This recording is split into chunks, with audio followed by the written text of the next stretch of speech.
Welcome, heels and baby faces, to a special Halloween episode of Robbie's War, the podcast with the most attitude. I'm Count Rapula, and this is my other host. Mcintyre.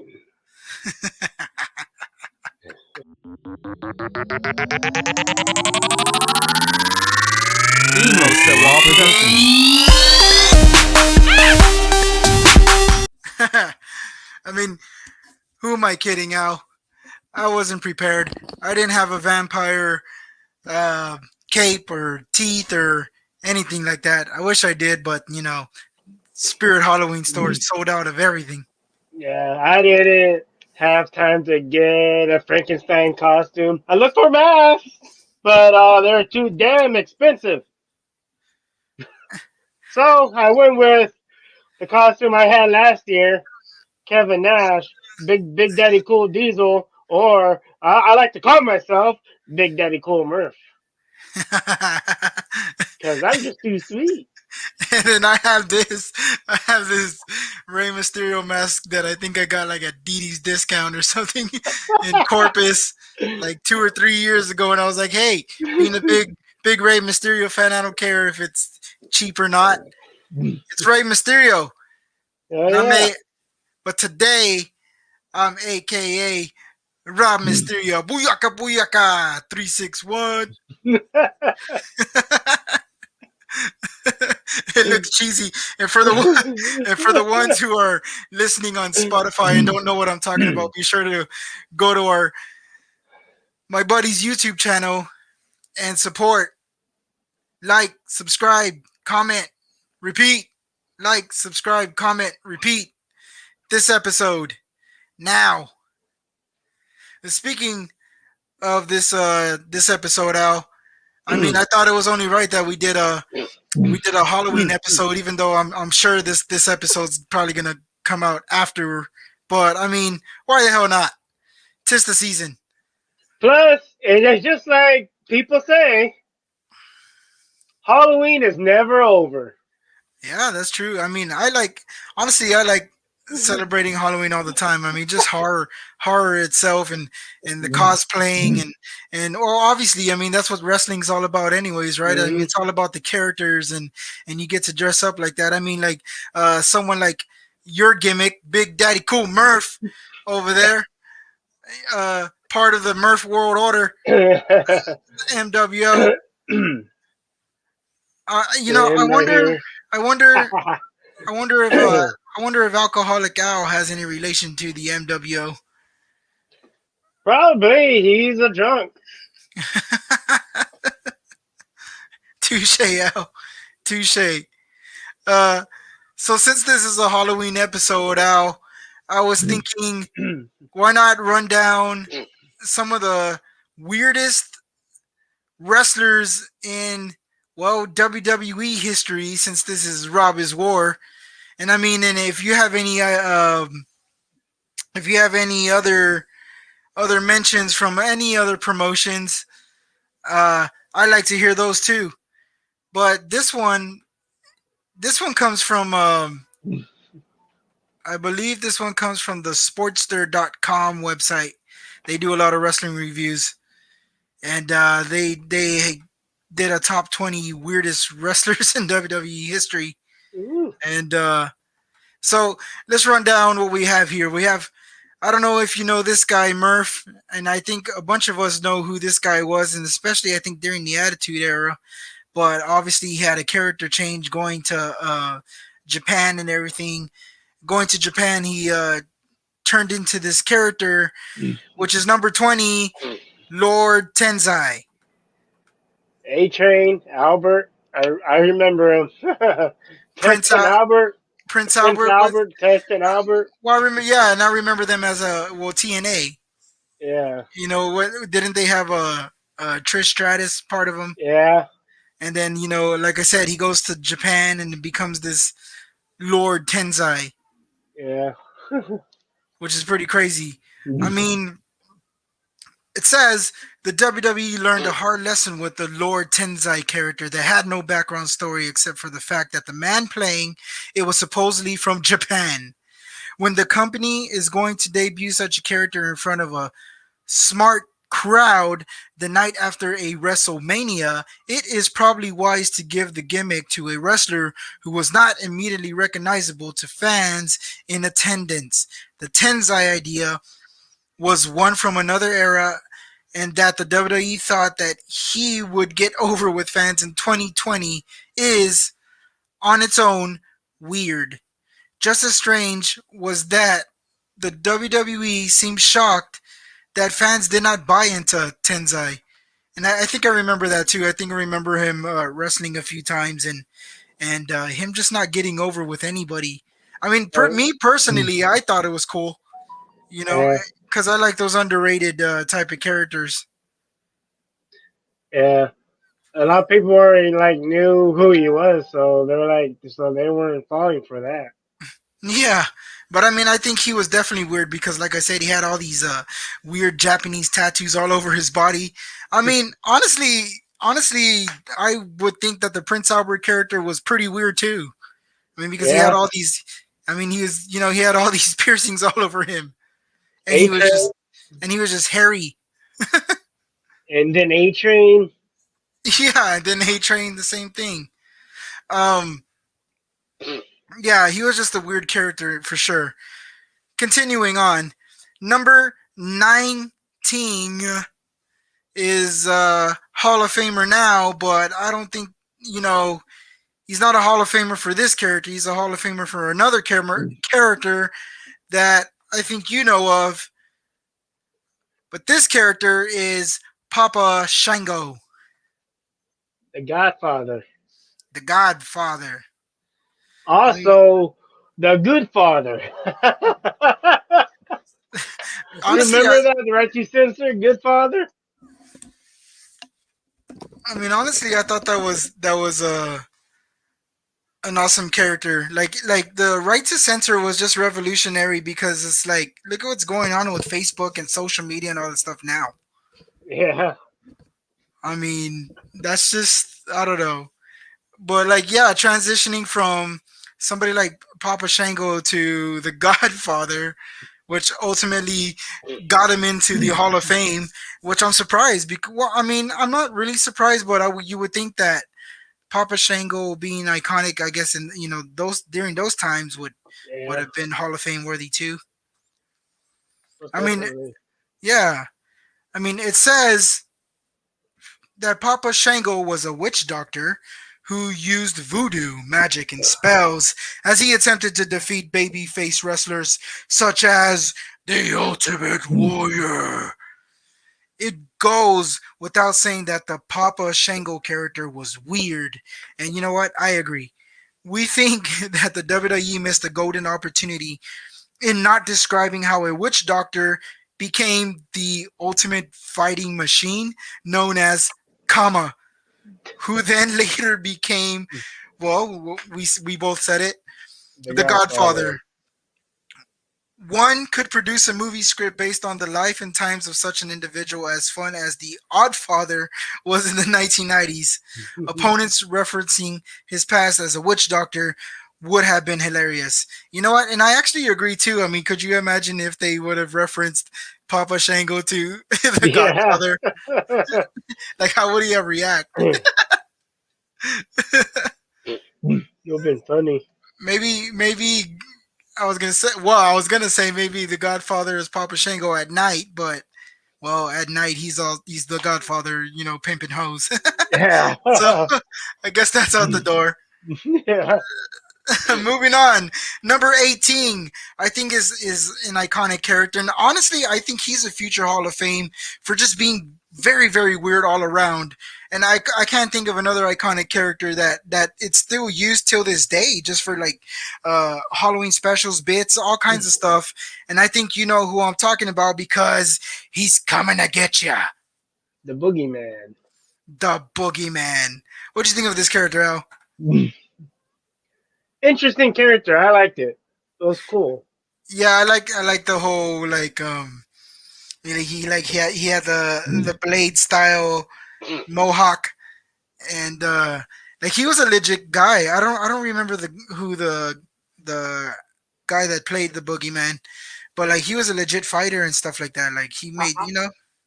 I don't remember his name, but I know he was at the Tough Enough tryouts, and they let him go because he lied about his age. Yeah. I Oh man. think that was him. I Yeah. want to say he lied about his age. He was 40 when he just lied about his age. I don't know, maybe 30 or something. I don't remember. Oh goodness. Don't even get me started with Tough Enough. I'm sure that's another episode in its entirety.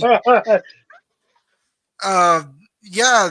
Like I said, the boogeyman's been around for the longest time. I mean, Yeah. it would have been, and you know, like I think we called it. I think we even watched the Rumble together or whatever. When I told you, when I called it, when I knew the boogeyman was gonna come out and face one on one in the ring, Bray Wyatt. Yeah, that was awesome. I mean, it was just like, I mean, honestly, I would have loved to have seen like a one on one match with them and maybe even a Yeah. story or a feud or something. I kind of hate how WWE just uses these characters for like things things they need to get out of it. Like say, like they go to another person's hometown and they just use that wrestler from that hometown. They just use him for just that bit so they could get the pop from the crowd, and then they Yeah. never use them again. So like I just don't understand that, you know? Yeah, they did that with the Carlito, but at least he came out a few times Yeah, afterwards. for Jeff sure. Jarrett too. Yeah, for sure. Jeez. So moving on now, number 17. I don't even know if you know this guy because I don't think I remember this guy. And I am talking about Fantasio. I don't remember him. Yeah, I don't have no collection of who this guy was. Fantasio. I want to see if I can maybe pull up a picture of this Fantasio guy. And remember, for the ones that are listening to the audio part of this, for the ones that are listening to the Spotify and want to see what we're talking about, make sure you go subscribe on the YouTube channel. And if any of you guys, the people we're going to mention in the top 20 list, if y'all remember any of those characters, then feel free to mention it in the comments. Help us on that. Yeah, yeah. What are some of the weirdest characters that this list may be missing, because I know there's more. Yeah. I mean, Oh this is yeah. like I said, this is just a WWE list. I mean, there's more. Like, I mean, think about AEW with Abaddon or Impact with Rosemary, or like earlier I was watching Ring of Honor and there was a Halloween episode and they had Danhausen and they had PCO and they had this weird character called Max the Impaler, which is like some kind of weird Mad Max female character. Like so, Yeah. like there's some crazy characters out there. And check it out, Oh Al. This is yeah. Yeah. Fantasio. Fantasio. Even the WWE realized that the company had a weird and absurd character in Fantasio. Fantasio was, as best as we could tell from the limited amount of time that he spent working in the WWE, a magician who also happened to be a pro wrestler. He made his debut in the summer of 1996, playing the role of a babyface. The greatest trick that Fantasio ever completed as a member of the WWE roster was disappearing just about as quickly as he had arrived. His one television appearance would be his last while working for the company. Ouch. Yeah. That was a short run. Well, and that explains why we don't know who he is. Yeah. I mean, I wonder if there's like there has to be a Raw episode or something with him on it. Just that one appearance. Oh yeah. You think so? Yeah. There has to Definitely. be. And I don't even know if talking about. Do you know any weird magician wrestling characters? You speaking of Kevin Nash there, didn't he play some weird odd looking Oh yeah. Oz or something like that. yeah, he played a weird Yeah, what you just said. Oz, like a weird wizard. He was a wizard from Wizard of Oz, I guess, Yeah, into becoming what we know now as Big Daddy Cool. and Kevin Nash. I mean, that was weird itself. Oh yeah, Number 16, I think, is probably one of our favorites, and he's pretty underrated. And I mean, nothing can get weirder than this next character. And you all obviously know who this is, Al, and I'm talking about Doink the Clown. I want to say his real name is Matt Bourne, right? Matt Osborne. There you go. Give Matt Osborne credit for expertly playing the original Doink the Clown character in the WWE. As entertaining as Osborne was, the idea was that an evil clown would want to infiltrate the WWE just to inflict pain on opponents and scare younger fans in weird. Undeniably weird. Those of you who were not avid ECW viewers during the time should use the WWE network for 999. $9.99. I don't even know if it's $9.99 anymore, but yeah, it's I know, right? $9.99. It's on TikTok now. Or other websites to watch Osborne's work in ECW. Osborne and ECW turned a weird WWE gimmick into a brilliant character. Yeah, I mean, I remember, like I said, I remember watching a few of the earlier Raw episodes, and him just being in the crowd, just blowing up balloons, just he would have the flower, and he was spraying fans.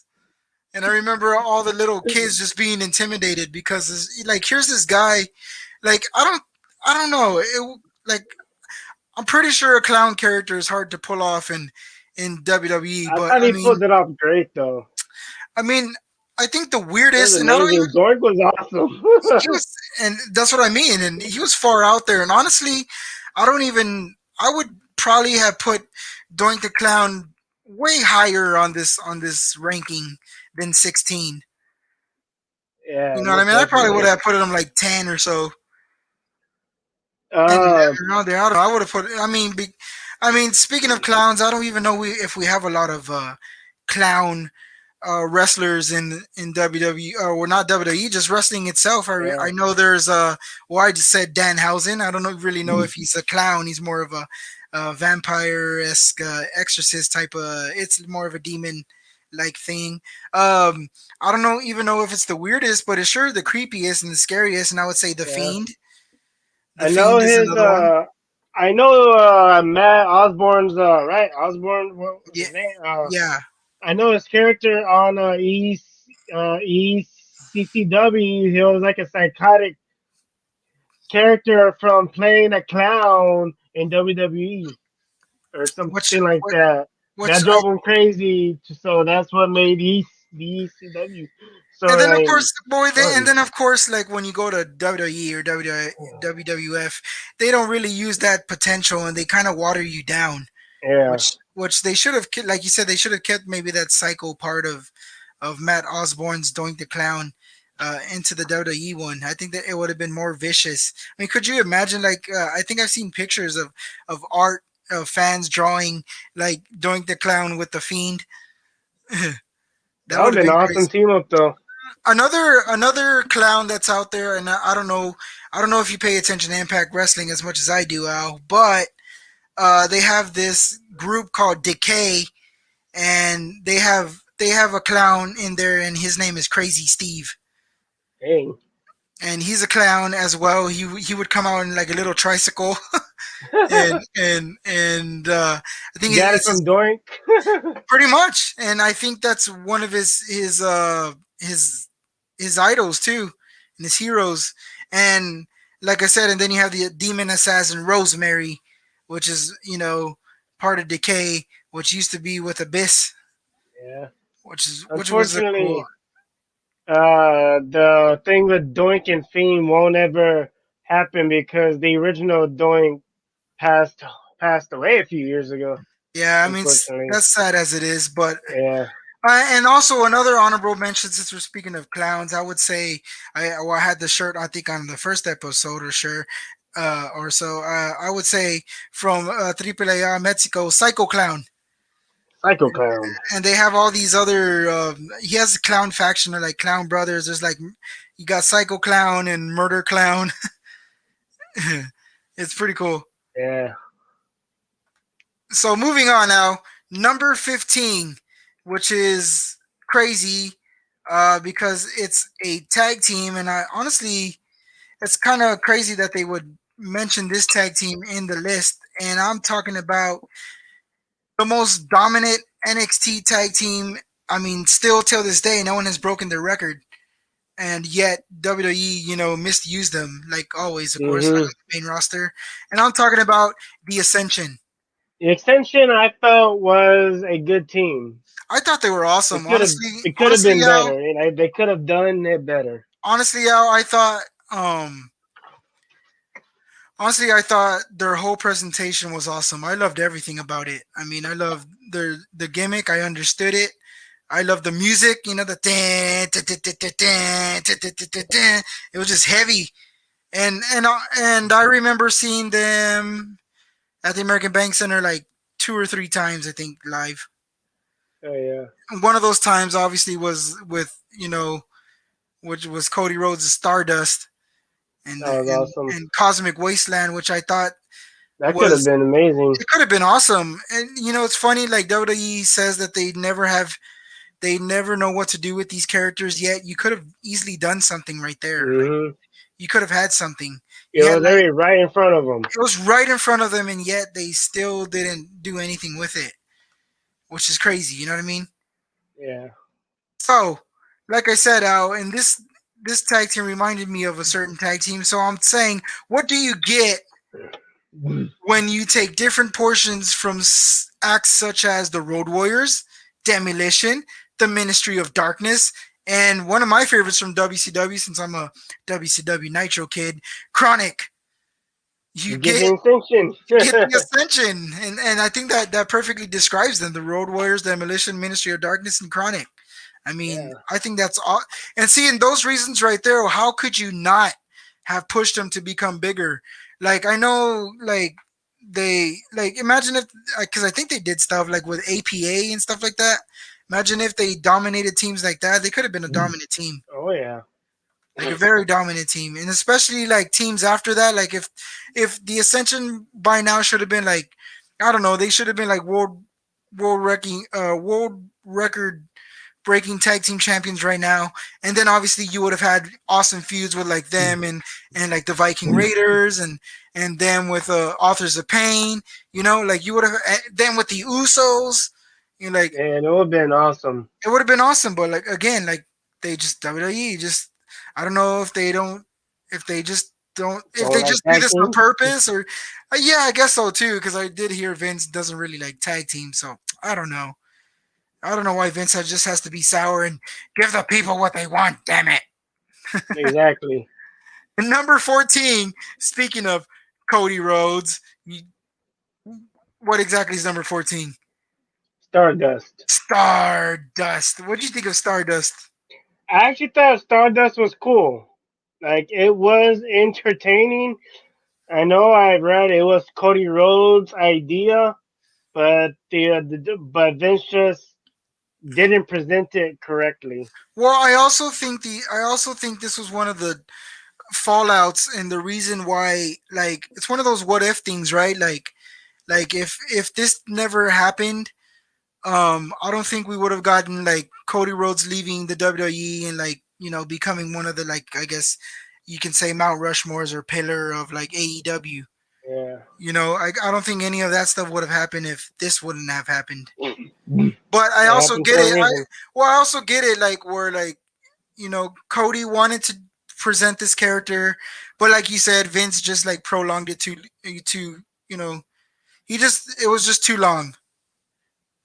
He prolonged it. Yeah.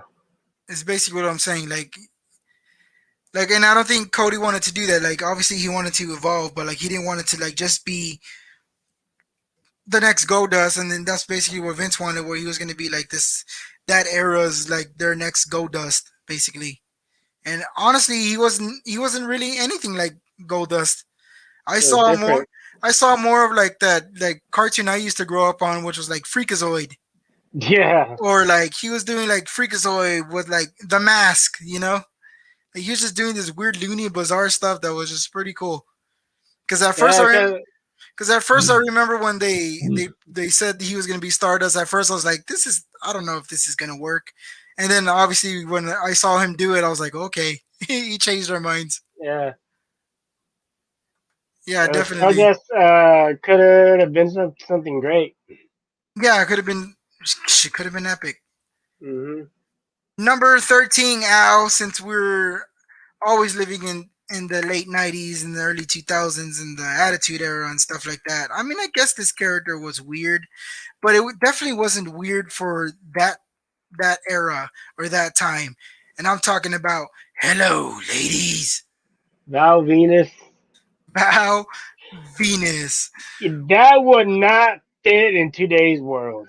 Nah, especially with the cancer culture and all that stuff. Definitely Yeah. not. Definitely not. I mean, you had a legit film, an adult film porn star who transitioned to being a wrestler. That just, yeah, that wouldn't have happened today. Heck, to be honest, like with the cancel culture, I doubt the righteous sister would survive because they see it as making fun of them and get offended by it. You know, you know what's But cool? this You know, world is, yeah, you know what's cool though. Um, Honestly, I would love to see Right to Censor come back. yeah, it'll be Like, cool. how would they? How would they have done like in now's era, like with the cancer culture? They could have easily have done some cool storylines and stuff, trying to cancel, trying to Yeah, cancel WWE out or whatever. yeah, And just hearing that weird. Well, actually, I just got it a little while ago that Amber Alert thing. That yeah. I'm about to get mine soon. Then probably yeah, funny. yeah, definitely. Um, yeah, Val Venus. What do you do when you are running a wrestling company that has gone all in on the Attitude Era? You naturally give a wrestler the character of an adult film star who has a late name that rhymes with, well, you know. Yeah, As ridiculous as this may sound to some wrestling fans, nearly 2 decades after Venus first debuted on Raw, the character actually got over with fans for a time. yeah, The second half of the 1990s was wacky in many ways in the world of popular culture, and Venus being popular with portions of the WWE fan base was not all that surprising. We're just bummed that the poor guy had to find a different line of work. And I mean, and like you said, he wouldn't have worked out today. Maybe Val what was he still Val? Was his name still Val Venus in the Right to Censor? I think so. I I don't believe remember though. I believe so too. Because what else? I mean, obviously you had Godfather and his good father, and Yeah, the leader Stevie Richards. Stevie Richards was gold. He was, especially with the BWO. Especially with the Raven. Stevie, honestly, like if you think about it, like Stevie Richards to Raven is Batman to Joker. Yeah, they teamed up for a Honestly, little bit. Stevie was was his manager in ECW. yeah, They're like partners. And for a little bit in WCW, but that didn't last long. yeah. I would think also back then with the Right to Censor, I would call that weird. 'Cause back then it was Yeah. weird. Now it's just normal. It's definitely normal. Number 12, Al. You probably don't remember this character. Maybe you do. This is Mantar. I don't think so. Mantar. Actually, wait, I do think he showed up like middle '90s. A mini bull like Hornswoggle. Like what's that other guy? El Torito. Yeah, I think I remember him. I don't Huh. know. There are some wrestling characters that make you feel a little embarrassed to be a fan of the product. Mantar would have to make that list. Mantar was, per the storyline that WWE presented for the character, a wrestler who was a combination of half man and half bull. There are some serious questions that need to be unanswered for this one. That need to be answered for this one. How is it that such a creature would not have devastated any unarmed opponent that he encountered? Shouldn't a competitor have to be fully human in order to participate in wrestling matches? The WWE definitely has some explaining to do. Yeah, And like I midget said, wrestling. yeah, I mean, like I said, like I remember some midget wrestling too. I remember Yeah, when Minnie Booker, Minnie Booker was great. Minnie Dunk the Clown, I think they did. They did a lot of good oh ones. yeah, Definitely a lot of good ones. There's definitely a lot of Halloween moments too. I mean, don't you and remember? King too. Yeah, Jerry the King Lawler yeah, the did it too. Mini King. Yeah, And don't you remember? Like I said, there's been a lot of Halloween moments. I mean, the Gobbledygooker, the yeah, the, the Shocker. yeah, I mean, you had some weird ones. I mean, that time DX dressed up as Nation of Domination. yeah. And Vince McMahon and I Shane.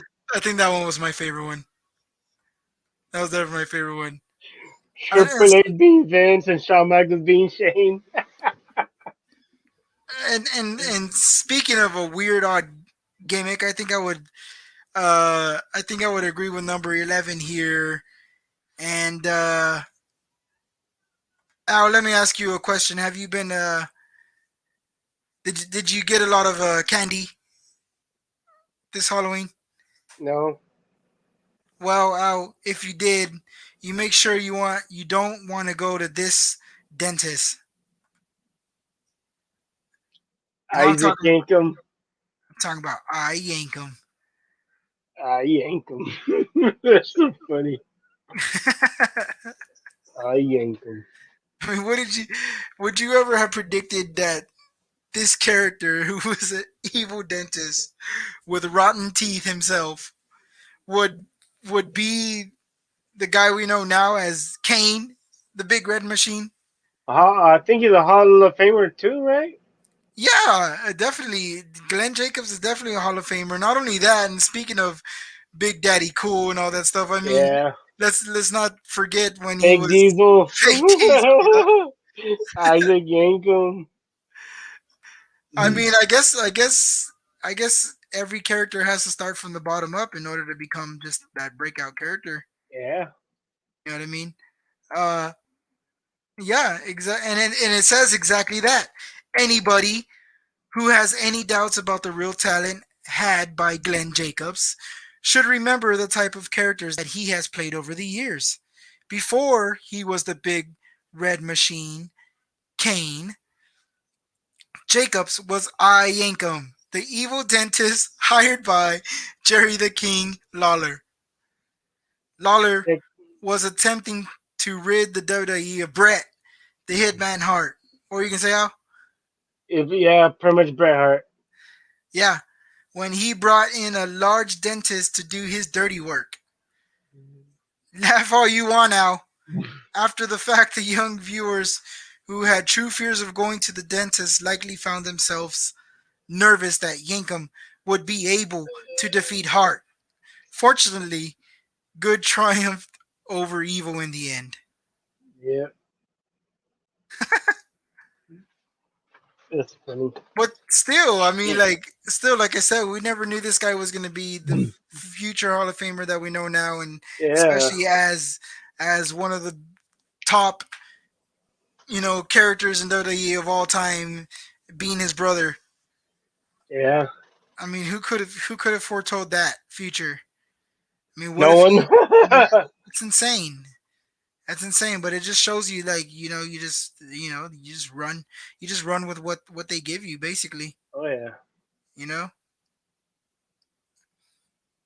Moving on in the list, Al. We're hitting number 10, and again, another character I really don't remember, and I'm pretty sure you don't remember either. And yeah, I'm just gonna say it. His name is Battle Cat. Yeah, I don't know who that was. There he is, right there. Battle Cat. I mean, he looks fierce, I guess. I mean, the only cat I know is that diva, cat. What, Ernest the Cat Williams or whatever. Miller. Yeah, Ernest the Kid Williams. Yeah, Ernest the Cat Miller. That guy was awesome. This has to be early 90s because I see the WWF the old WWF logo to Yeah, show us superstars. yeah, definitely. Let's see. Well, it says, we think upon looking back at old footage via YouTube and the other similar websites that the idea behind the Battle Cat character was that the wrestler was either actually a cat or was a mentally disturbed individual who did not know that he was human. The man who originally played Battle Cat was athletically gifted, and thus he used those traits to show off. Forgive the pun, cat-like physical attributes.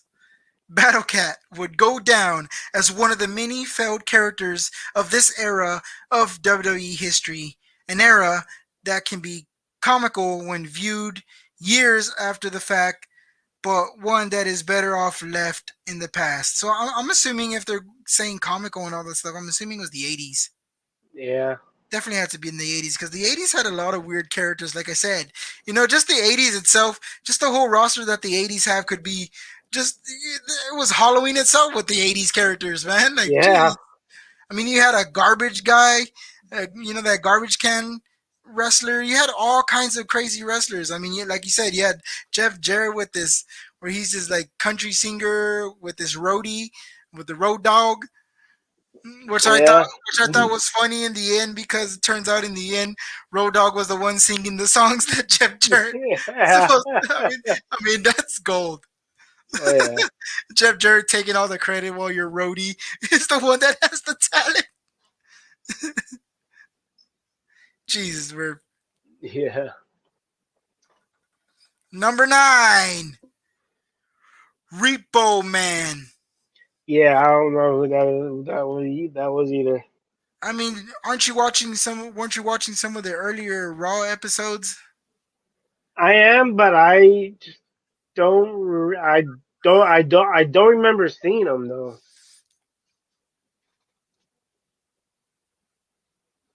This character was Maybe for a little bit. Actually, yeah, maybe for a little bit. I think I yeah, do now. yeah, the best, like I said, and it says it here too, the best I remember him is when he was feuding with the Macho Man. The idea that a Repo Man would not only get involved with pro wrestling, but would want to participate in matches was weird even in the 1990s. For some reason, however, the WWE thought it best to dress the character up like somebody who tried to make his own Zorro costume at home. The gimmick as a whole was a mid-card rific as the WWE got during the era. Although Repo Man did manage to have a short feud with Macho Man. Now, maybe that's why they called him Repo Man, because, trying to be the opposite of Macho Man, I guess. He ends up stealing Macho Man's hat. He ends up repossessing Macho Man's hat, and that's ultimately how the feud starts, because he stole his hat. I mean, that just shows you how silly the WWF at the time was. Mhm. I mean, geez. Always silly. Number 8 is another character I don't know either, but I think he would probably be awesome as a manager, or tag teaming with the Viking Raiders. And I'm talking about this character at number 8 is the Berserker. I don't remember him either. Yeah, me neither. I don't remember this guy either.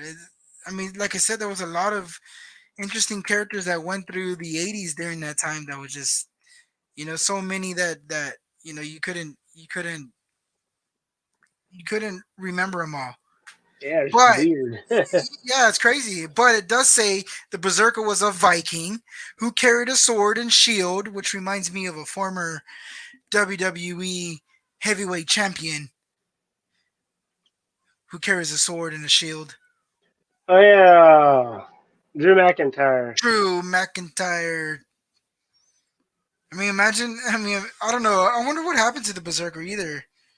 Hmm. The Berserker was a Viking who carried a sword and shield to the ring and who did not understand that it would be wise to pin opponents during matches. Seriously.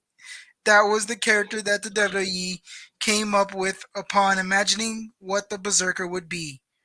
Fans who watched Berserker squash unmemorable jobbers were not witnesses to five-star classic contests. In fact, it would be understandable if you mostly remember Berserker for the items that he carried with him to the ring and for the big man yelling "Huss, Huss" as he marched before, during, and after matches. I mean, it sounds like maybe he would be a good feud for freaking Hacksaw. Yeah. Ho!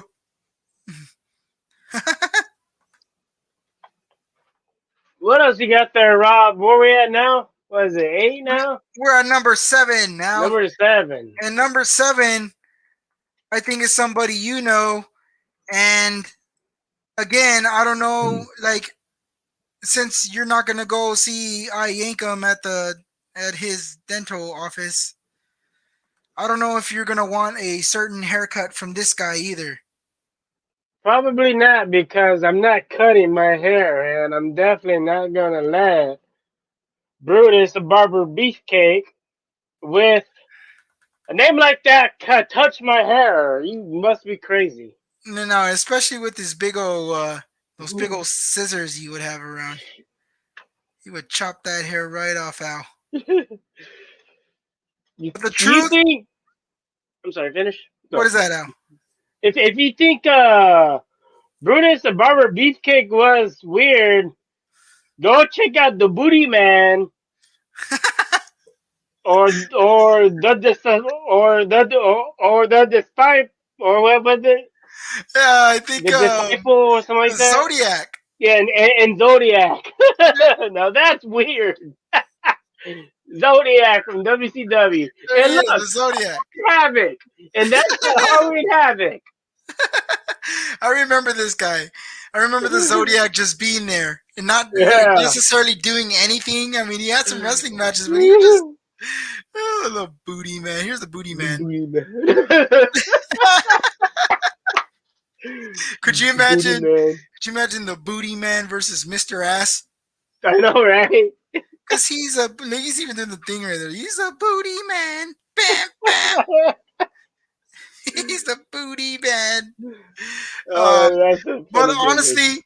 honestly, the truth of the matter is, Al, is that you could dedicate an entire piece to the characters that Ed Leslie has portrayed, such as the Zodiac, such as Booty Man, during his pro wrestling career. For the purposes of this post or this podcast, we'll go with the one that is most famous to those who were casual wrestling fans in the 1980s and 1990s. Leslie played Brutus Beefcake, a barber who shaved the heads of his opponents after victories. Ouch! I wouldn't want to. I wouldn't want to lose to him, Yeah, same. especially if I have long hair. Yeah, Maybe like this. maybe just give me a trim. Maybe weirdest of all is that Beefcake's victims legitimately had portions of their hair either cut or shaved off after losing to the man who was often associated with Hulk Hogan. That's a rough way to earn a living. Yeah, I mean that's Hmm. the weirdest of all, especially if we're gonna collect someone's strain of hair. I want to say that was Hogan's best friend too. But still, that's so funny. And and I don't even know if maybe Hogan like in WCW encountered the Zodiac. He did actually. Oh, nice. I mean, because I know there was a lot of feuds with Hogan and like, or where were they? The The Dungeon of Dungeon Doom. of Doom. The Dungeon Yeah, of Doom. because I I remember know all. the Zodiac attacked Hogan a few times. The thing I think was funny was when the NWO got formed, the Booty Man tried to join the NWO, No had way. the shirt and stuff. I think it was at Road Wild, I think, and then like you know, at the end there, they just attacked the Booty Man, and he was never talked about or seen again. And then in '98, I see him pop up as the Disciple, I think, in like a leather vest. Bandana, fucking glasses, hanging out with Hogan. I had to look it up, That was, and figure wait a out minute. that was the same guy that Hogan beat the fuck out of and kicked out. Wait a minute. Wait a minute. So, are you sure that that Leslie or the one guy that was playing Brutus the Barber was the disciple? Yeah, I looked it up. That was him. No way. Yes, way, that I was mean, it doesn't him. even look like him either, though. It looks like a It total. was him. It looks like a total different guy. Yeah, Well, still, I mean that just shows you, how good this guy is at playing characters that you yeah, never. Again, like I was telling you, starting from the bottom up, but like still, you're gonna remember those characters, and I definitely would have collected them yeah. if I was collecting figures and stuff, The especially. way, the way I actually figured it out is that I was watching it one day. I messaged my buddy Robbie. I was like, "Who's the disciple?" And he was like, "That's the Booty Man." I was like, "The fuck, really? Oh shit!" Imagine the booty man joining NWO. That's awesome. Yeah, that same guy, Hogan Hall Nash, the Giant, beat the crap out of Road Wild '97 or '96, I think. I need to definitely go It's live like that. one That's of cool. those years I don't remember, but they beat the crap out of him Well, and kicked him out the ring and stuff. And then like a year or so later, he shows up back up but joining I in. honestly thought that the disciple was a cool character too, though. I thought he was Yeah. cool. It was so different, Oh yeah. being like Hogan's henchman, right? Basically. Yeah. Well, number six, Al. Nothing gets more bizarre and weirder than this character, and I'm talking about Cody's older brother.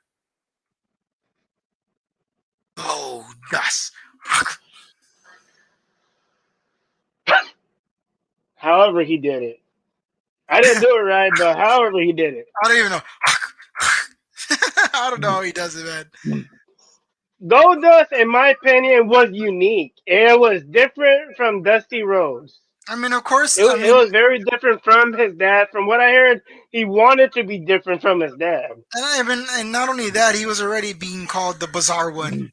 Yeah, And again, a character I don't know if would resemble like what now's cancer culture and all this stuff with the LGBT stuff and like this just the homophobic stuff he was actually yeah, doing during those times.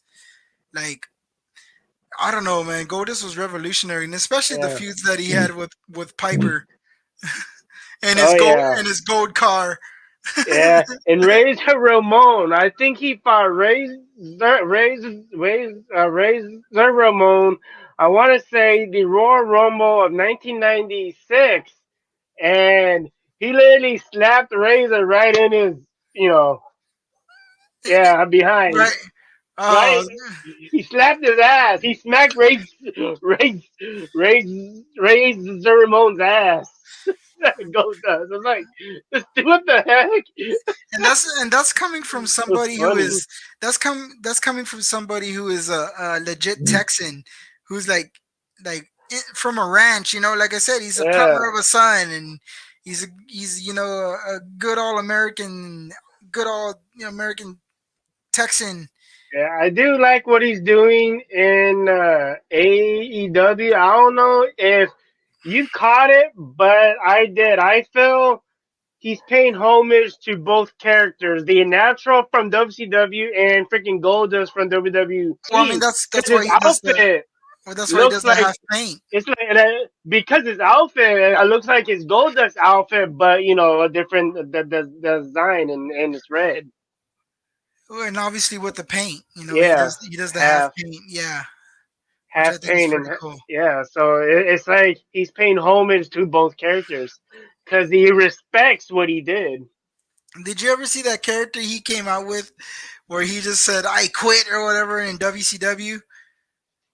I Where don't think I saw he that. came like I remember watching it as a kid, and he came like hovering down. Like they were trying to make, I guess they were trying to mock Undertaker. I'm sure of it. I think Probably. they were, but like they made him look like Uncle Fester. This Uncle Fester. Oh, it was seven. There you go.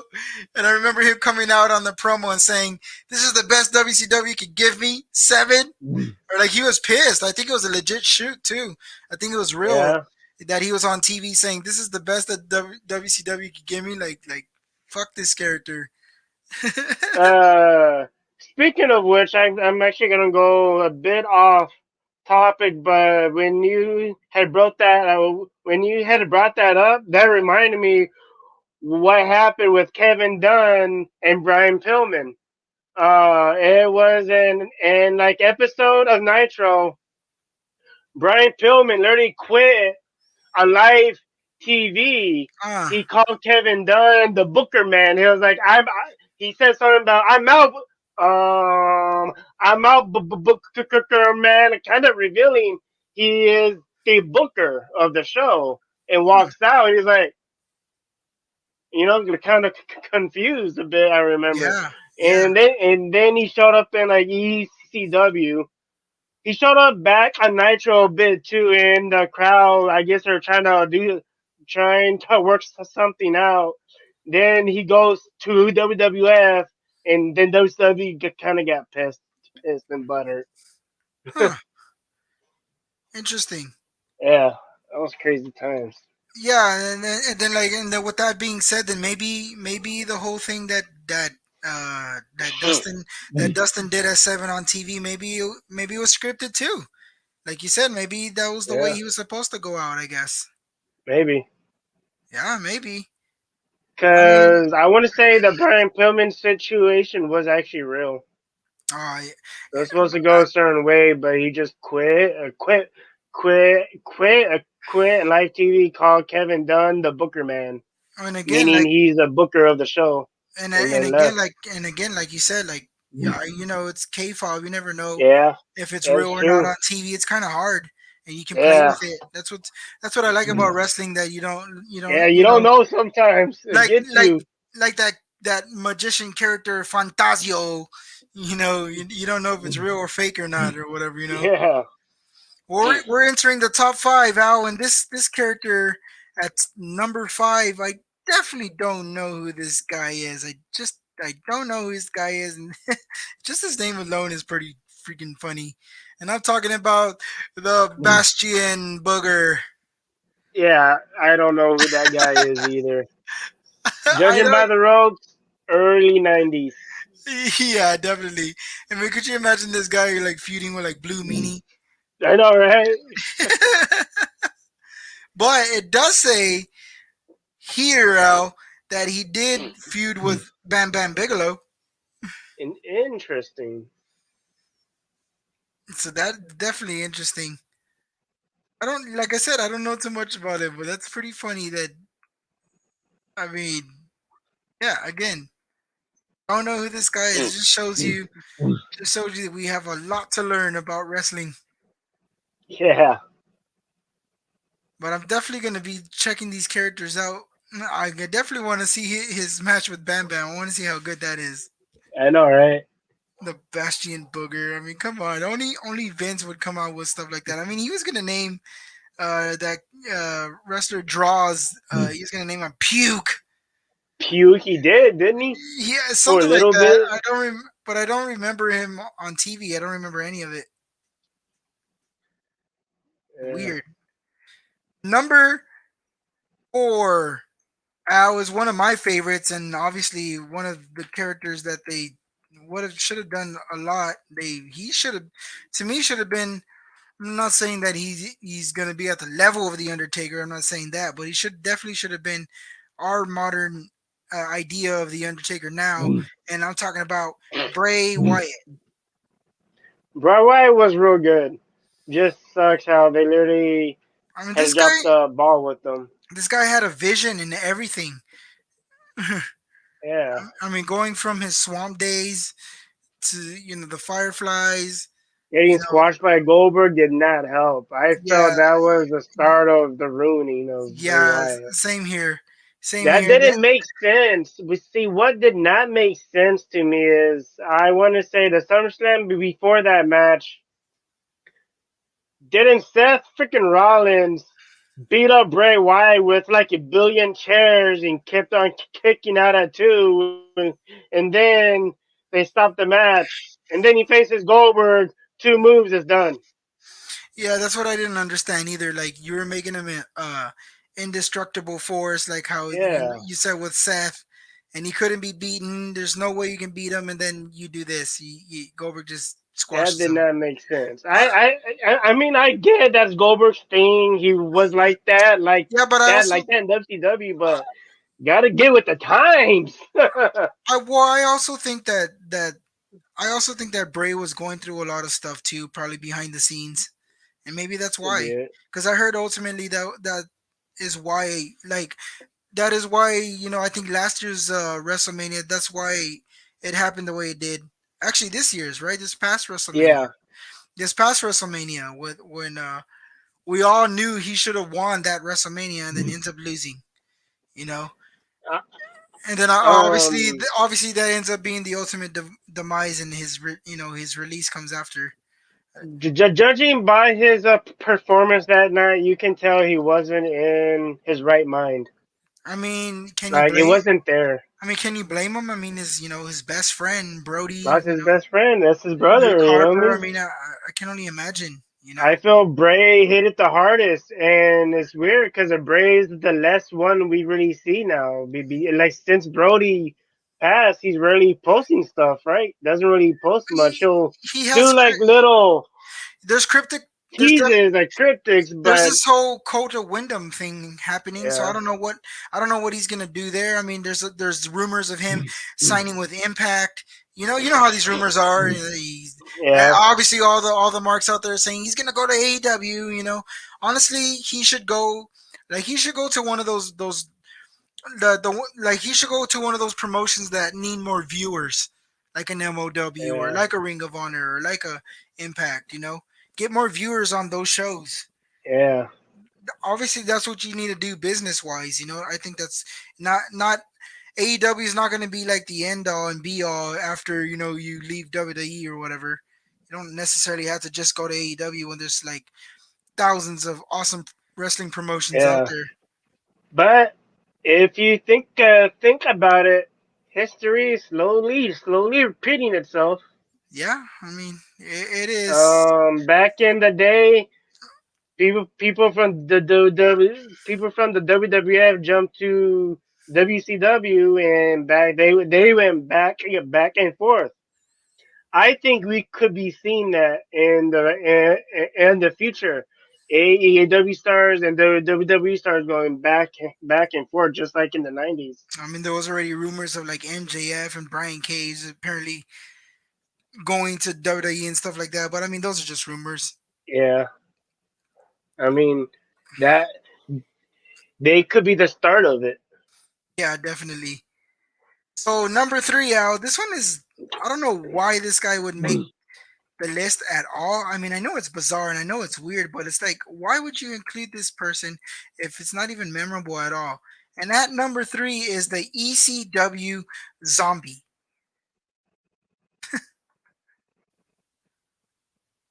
The what?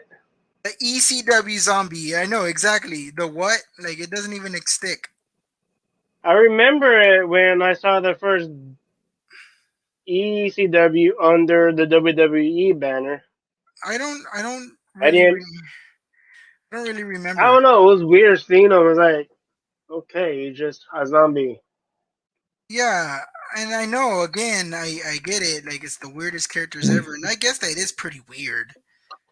But I mean, it's not to me. It's just not memorable enough. I mean, why would you? I thought they would have done it right. It could have. Yeah, I I guess so. mean, it's something different, but it's different. It's something, you know what I mean? And I mean, it looks intriguing, but and then and now Yeah. I'm kind of curious how he would talk since the He's picture supposed to be here dead. for the ones that are watching this on YouTube.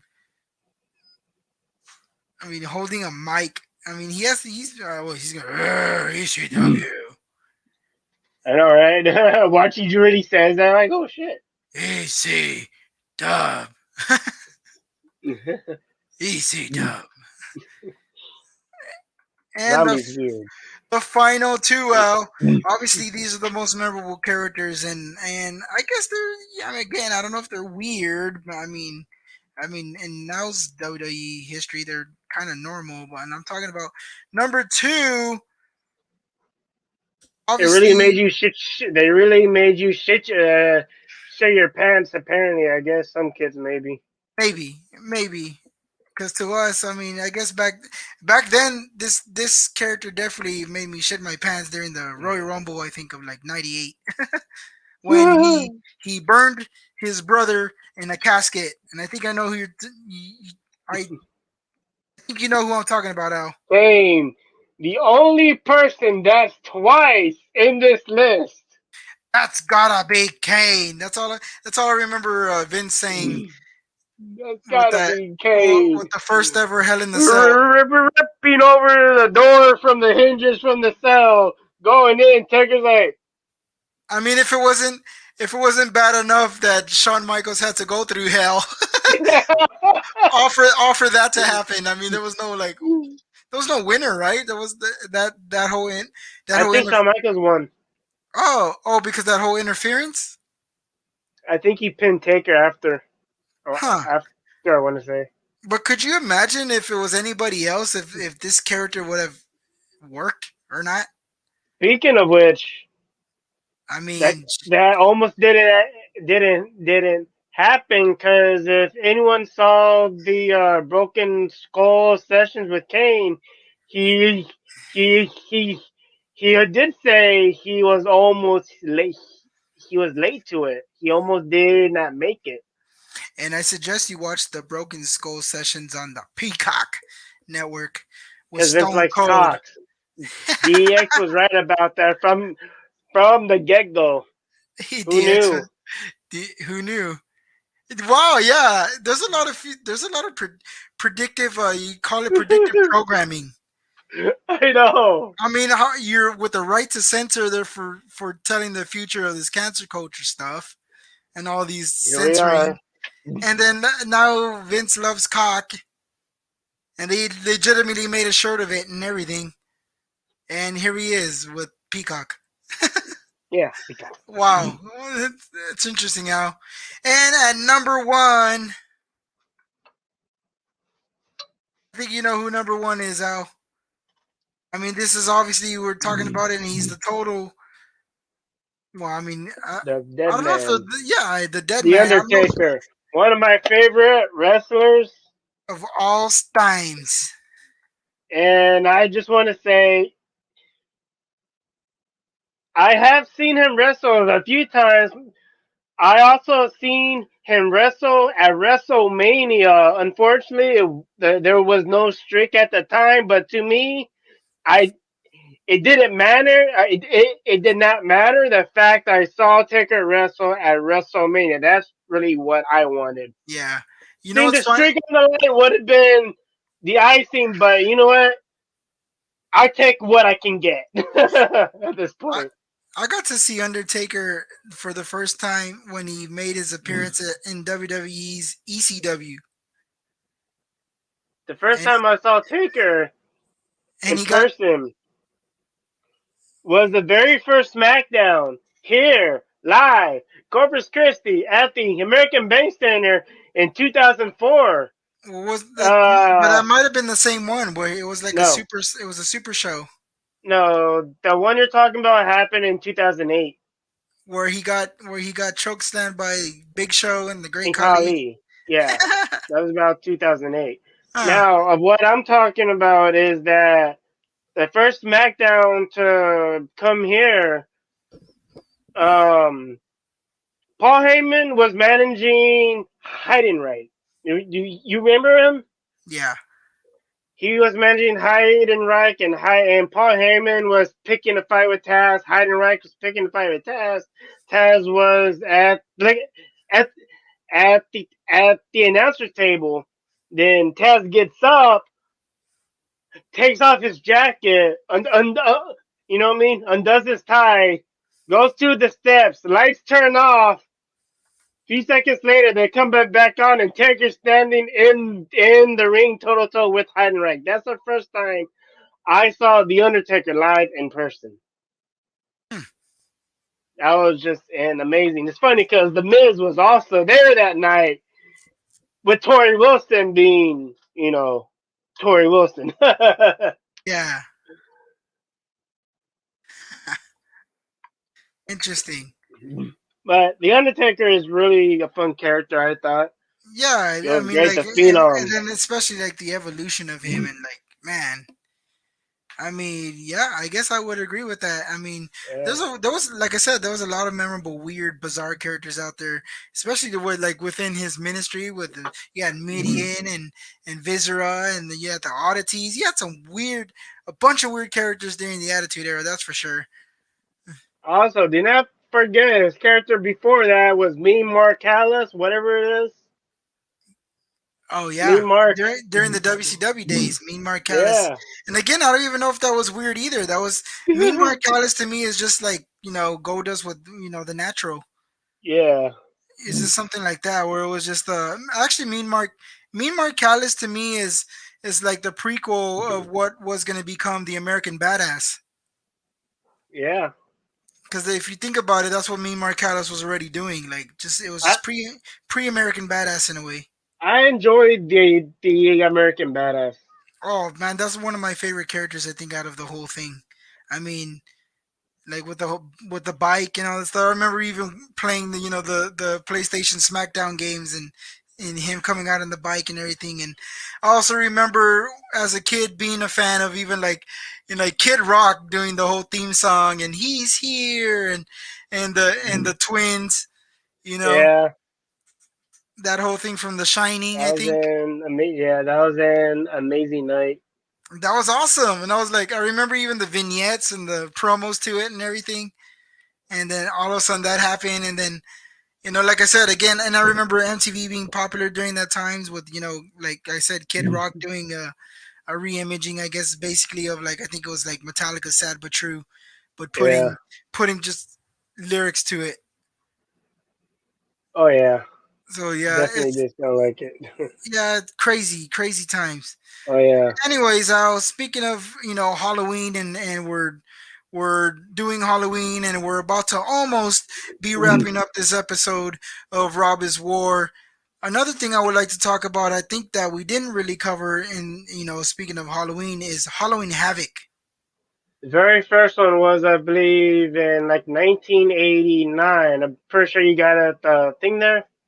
Boy, from my knowledge, it was from 1989 to 2000, Yeah. and then 20 years later they brought it back, which I thought was cool. Yeah. And in fact, they in fact this past Tuesday was the second annual NXT's Halloween Havoc. Yeah. It Well, I was pretty. guess I guess now you could say it was the first annual NXT 2.0. Yeah. I thought it was cool how Chucky, who's one of my favorite slasher characters from the movies, appeared and kind of continued this thing with Rick Steiner, but with Rick Steiner's son. Yeah, and I remember because also I think the one with Rick Steiner happened in like 1998, Yeah. and I remember being like Yeah, like I I think I was remember, like 9 or something like that. I was like 8 or 9 around there. I remember for a few weeks it was just laughing going on. I'm like, who is that? And like, me and my friends at work, no, at school at the time, were like, it has to be Doing. I was thinking Doing. They're thinking others. I'm like, it has to be someone. And then like if that episode of Nitro, it's all fucking Chucky. I'm like, oh shit. I, And it I was never saw that coming. and it was like Rick Steiner with Mean Gene right in the ring. And Yeah. I love how Mean Gene would like set up everything. Like, oh my gosh! It's Chucky! Oh, Mean Gene was great. Oh And the yeah. whole Chucky, yeah, and I agree too. Like this past Tuesday, bringing Chucky back, and not only that, what I thought was funny is that Chucky is still ribbing on Rick Steiner's son, That was awesome. which I think is pretty clever. I know a lot of people are complaining at the fact that why isn't Rick Steiner's son just like why isn't his last name Steiner? Why is it this Braun Breaker? Everyone is giving him crap because his name is Braun Breaker. What do you think, Al? I heard rumors is because I think they're currently involved in a lawsuit with Scott Steiner. I mean, I think it makes sense too because I remember like Scott Steiner being outraged with WWE and stuff like that. Like he was pretty sour toward Yeah. WWE, and I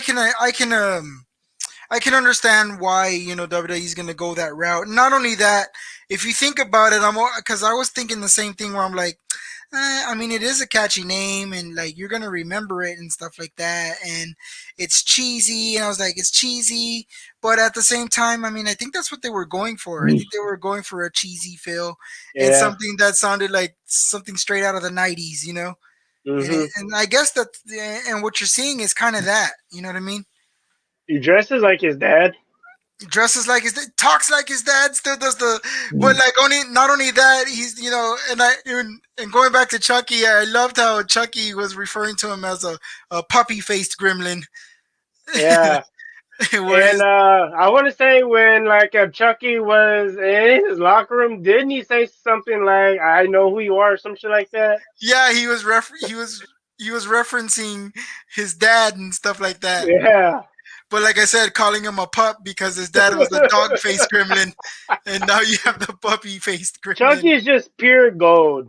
I thought it was epic. I thought honestly, Al, I thought the whole Halloween Havoc special was awesome. I mean, like Yeah. I said, you had all these new characters. You had at the beginning of the thing, you had this ladder match, to determine the NXT Women's Champions, That was and cool. yeah, Brutal. that was cool. Like I I did not know any of for the first time. Rob did not know all, and didn't know majority of those characters that were on there. You had Indy Hartwell with the I don't even know what this other girl's name was, and you had Toxic Attraction, which ultimately Yeah. ended up winning the match, which I thought was cool because obviously Toxic Attraction is now with the new re-imaged heel Mandy Rose, Yeah.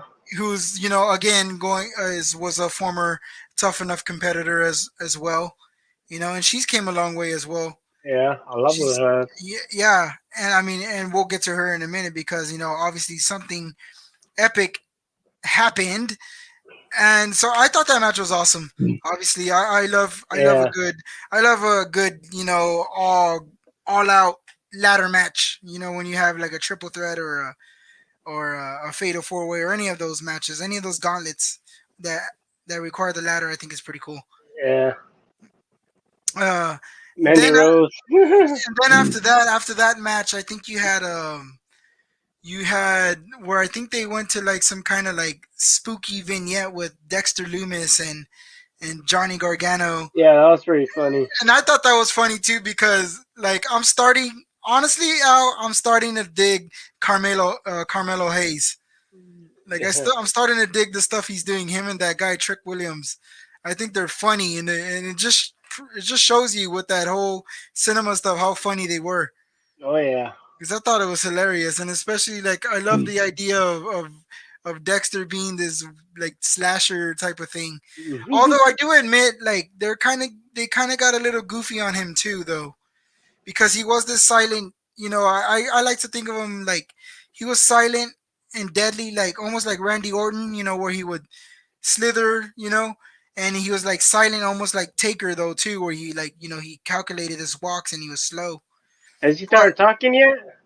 yeah, well, he talked. He did that one time with the wedding, and I didn't with see the that whole one.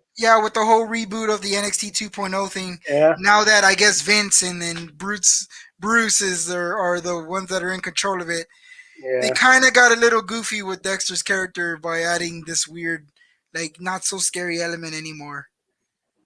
They should have just kept them the same. Pretty much, and like I mean, and no, don't get me wrong though, because that wedding was actually one of the best weddings that WWE ever had, because it was the first wedding that nothing ever happened. No Like shit. there was no mess ups, there was no pieing people in the face, there was nothing, dude. Like this was legit. They like I think that's also the thing that made it work, is that I think with Dexter, I think the only thing he obviously says is "I do." I think you know but it was like heartwarming, like it made sense. It was like Yeah, an overall heartwarming ending, I guess, to the black and gold brand, and the like renewing the vows, I guess, and yeah, of now it's NXT 2.0, which like I said, a lot of people are giving them crap because of the colors, which I think is pretty stupid, because overall if you see the presentation that they're doing, I think they're killing it. yeah, And like I said, with Carmelo Hayes and Trick Williams, now you got this guy who's now the North American champion. You have new women's tag team champs with Toxic Attraction now. Um, we talked about Mandy Rose. Now she is the new women's NXT champion. Thanks to also Dakota Kai, which I yeah. think is going to be an awesome feud between Dakota and Raquel.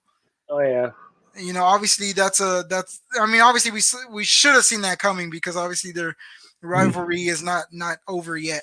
yeah, And that was an epic match too, and also the how Raquel came out, with the motorcycle and whatnot. yeah. That was cool. That was epic.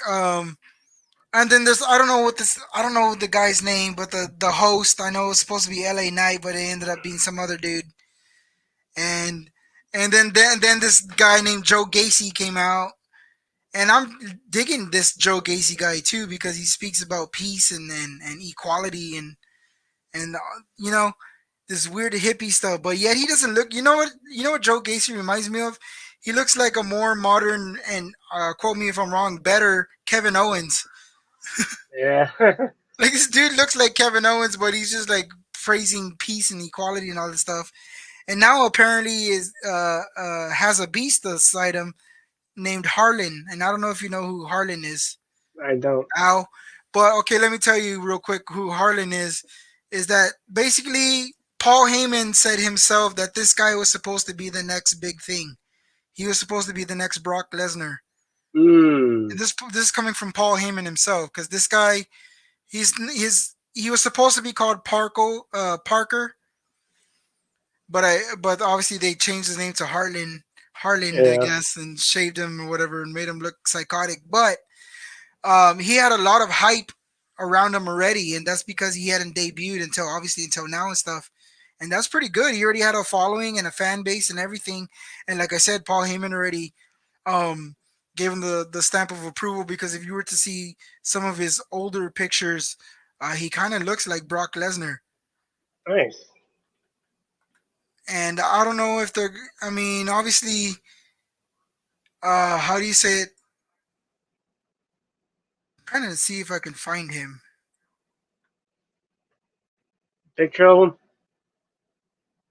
Yeah, but I don't know. I forget his name. Parker Borderex. Borderex. But yeah, before we wrap this up, I'll show you a picture real quick of this Parker guy. Let's see if I can pull it up here. But yeah, he had merchandise. He had all kinds of stuff already. Then they changed his name last And then minute. they changed his name, and the fans kind of got like, okay. He was hyping himself to be this. Yeah. Some of his shirts said "Destroyer of Gods," which I thought was cool. Yeah. Check it out, though. Yeah, it does look like Brock. It looks like Brock. It looks like a younger Brock. So they ended up shaving his head. I mean, I guess I kind of understand it because obviously you don't want him to be like the next Brock Lesnar, right? You want him, Yeah. you kind of want him to be his own thing. Yeah. At least that's what I'm thinking. Definitely. Because now he looks. Let me see if I can pull up another picture of how he looks now. He looks something like this. Hold on.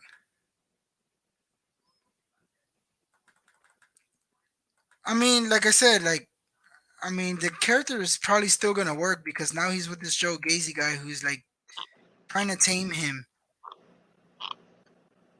and like it seems like whenever this guy wants to unleash the beast, he's gonna. He looks like that now, Hmm. and that's how he appeared too. Oh, Joe nice. Joe Gacy was having a match, and after the match, Joe Gacy saw him in the fans, and it was just like, "Oh, what's going on?" And then, whoa, obviously you saw the Halloween Havoc where Yeah.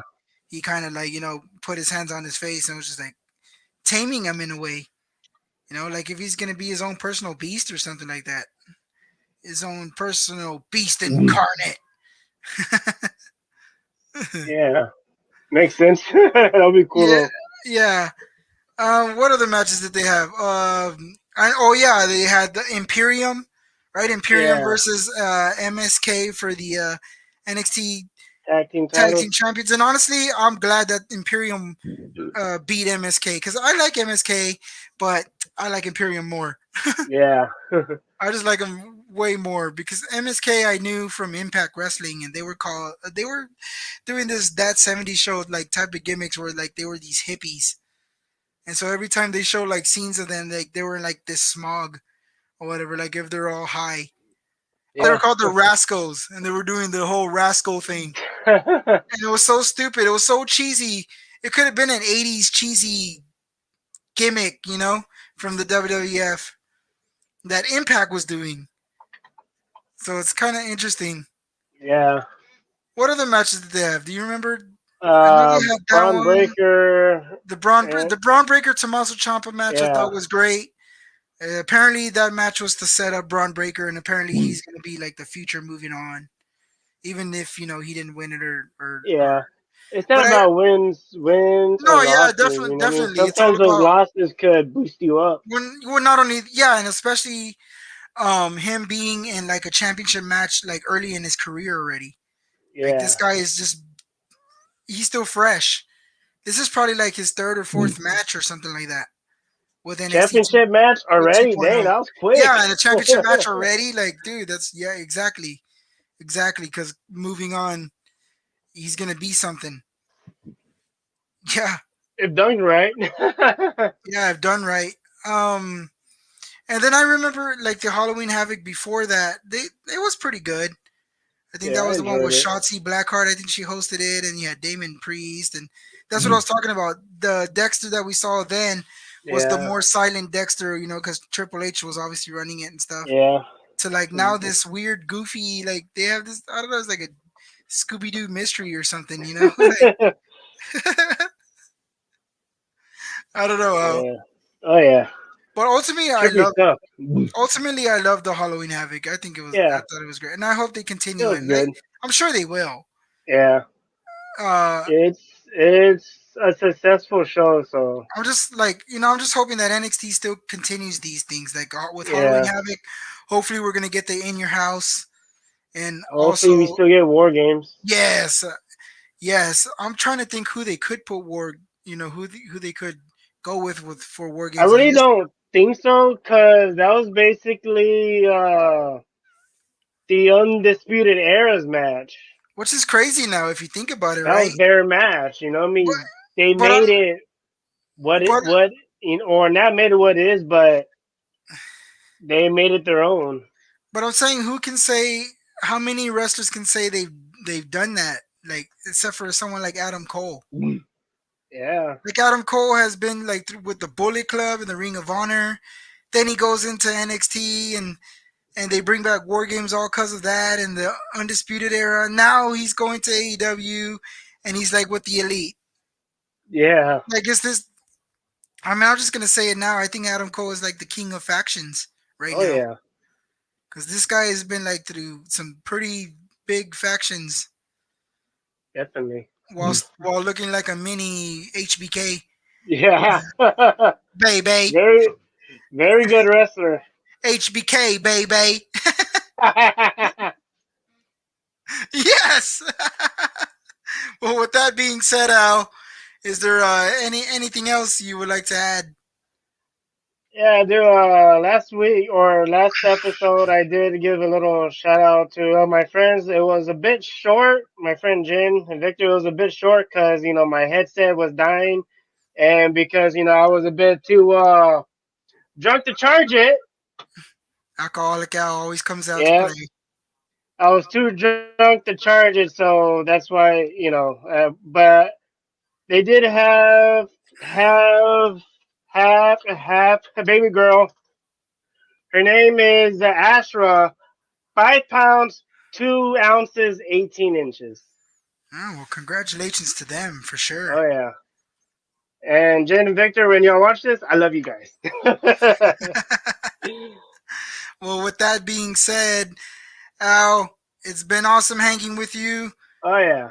Um, and for the viewers that did not get to see the photos that we were presenting, make sure you go to the YouTube channel. I think it's Mo Sewa. I'm probably saying it wrong. I'm pretty sure. Like awesome backwards. Awesome backwards with a WA at the end of it. Yeah. In a way, Productions. I'd like to thank them, Franco and Wrestling Oh Tacos. yeah. I appreciate having us do this. Yes, yes, So yes. yeah, and honor, and we like to keep doing it. Yeah, and we're gonna continue doing it because, like I said, there's so much wrestling out there. It's just it's crazy, man. It's endless. There's so much to talk about. It's gonna take us more than a few episodes. So much to talk about, so little time. With that Yeah. being said, do us a solid, do us a favor, like, subscribe, comment, repeat. I said like, subscribe, comment, I mean, and repeat, repeat. and snap into this podcast. Too sweet.